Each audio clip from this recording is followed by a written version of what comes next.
tanda-tanda kiamat besar.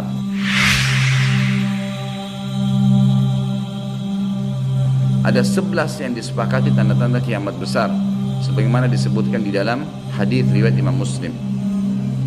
Yang pertama adalah keluarnya Dajjal. Dan Dajjal ini diambil dari kata-kata Dajjala yang berarti kekacauan. Dan ini digunakan untuk nama seseorang yang memang akan dikeluarkan oleh Allah Azza wa Jal sebagai fitnah bagi kaum muslimin. Makanya kita dalam tahiyat membaca wa'udzubika min fitnatil masiihid dajjal, dan jauhkanlah kami dari fitnahnya Masih Dajjal.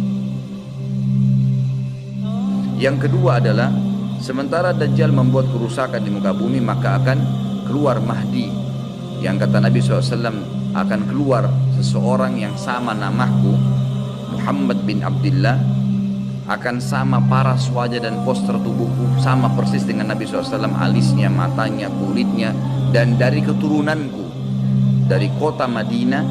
Jadi kan sebagian ulama hadis mengatakan ini kemungkinan dari turunan Hasan radhiyallahu anhu, karena memang sekarang yang banyak di Madinah itu turunan Hasan radhiyallahu anhu.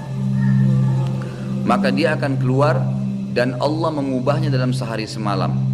Kemudian dia keluar dari Madinah ke Mekah, lalu dibayat dengan 300 orang, lalu kemudian mereka membentuk pasukan untuk mengejar Dajjal. Yang ketiga akan turun Nabi Isa alaihissalam.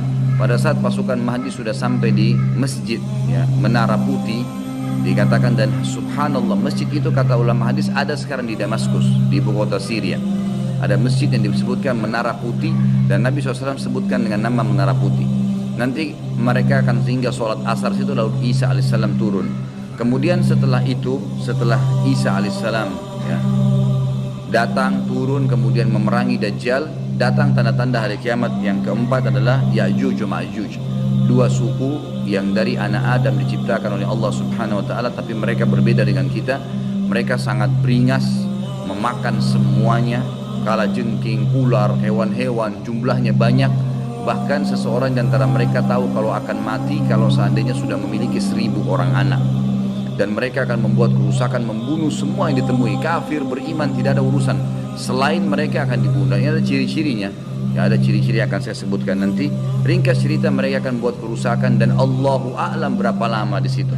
Isa alaihissalam dan kaum mukminin akan sembunyi di gunung-gunung, dan mereka akan mati bukan dengan peperangan dengan kaum mukminin, tapi dengan doa Isa alaihissalam yang berdoa, lalu Allah matikan mereka dengan satu kali mati.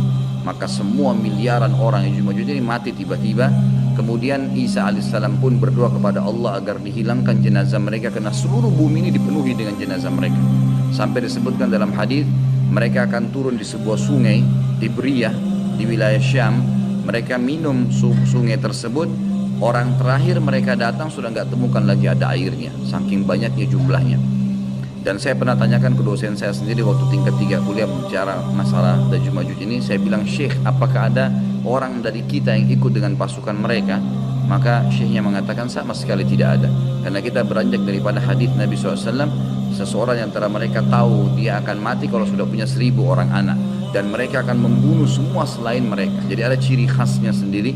Kemudian setelah mereka mati pun Isa alaihissalam berdoa, lalu Allah SWT datangkan burung-burung yang besar dari arah barat yang mencengkram mereka satu-satu, lalu dibuang ke lautan ke arah timur.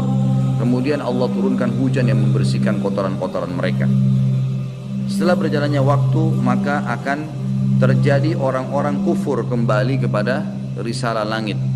Setelah pada saat itu Isa alaihissalam sudah meninggal dunia, sudah mulai sebenarnya tentram, orang sudah mengenal Allah, tapi dengan berjalannya waktu manusia mulai lalai, mulai lagi kembali menyembah berhala, mereka lagi berbuat zina, mereka melakukan kekacauan. Maka keluar tanda-tanda kiamat besar yang kelima, yaitu keluarnya dabbah atau hewan melata. Yang hewan melata ini akan keluar dari tanah, berbentuk seperti hewan, tapi dia bisa berbicara, dan dia membawa cap yang dia mencap orang beriman dan orang kafir. Dan setiap kali mereka buat kesalahan, ya diingatkan oleh dabbah ini, kalau kamu sedang lalai dari jalan Allah, kembalilah. Dan itu tadi yang ayat yang kita bacakan, surah An-Naml ayat 82. Kemudian setelah itu datang tanda-tanda kiamat yang keenam. Setelah keluarnya dabbah, maka akan terjadi 6, 7, 8 sekaligus tanda-tanda kiamat ini, yaitu terjadinya longsor besar di wilayah timur Jazirah Arab, tepatnya wilayah timur itu Irak, Iran, Afghanistan, Rusia, itu wilayah timur Jazirah Arab. Akan terjadi longsor besar yang tidak bisa lagi ditutup. Dan terjadi juga longsor besar, tanda-tanda kiamat yang ketujuh, itu adalah di Jazirah Arab dan juga terjadi di wilayah baratnya Jazirah Arab, yaitu wilayah Afrika. Dan ini juga akan longsor besar, gitu kan. Kemudian terjadilah tanda-tanda kiamat yang selanjutnya, yang ke berapa? 9. Keluarnya api dari wilayah Ka'rul Aden namanya, atau wilayah padang pasirnya wilayah Aden. Aden salah satu kota di Yaman, gitu kan. Dan sekarang ini sudah ada diangkat di YouTube, dicuplikan, dan saya pernah lihat sebagian padang pasir wilayah Aden ini yang disebutkan dengan Ka'rul Aden itu memang tidak ada orang yang tinggal situ karena panasnya, gitu kan. Dan ada wilayah padang pasir yang sempat terbelah dan mereka melihat dan diteliti secara ilmiah di bawah itu ada api yang sangat besar. Jadi ini sudah disebutkan dalam hadis Nabi Sallallahu Alaihi Wasallam. Kemudian selanjutnya akan terbit matahari dari barat sebagaimana dia biasa terbenam dari situ. Ini ada berapa? 10 ya. Berarti ada satu yang tertinggal ya. Iya, keluarnya asap, maaf.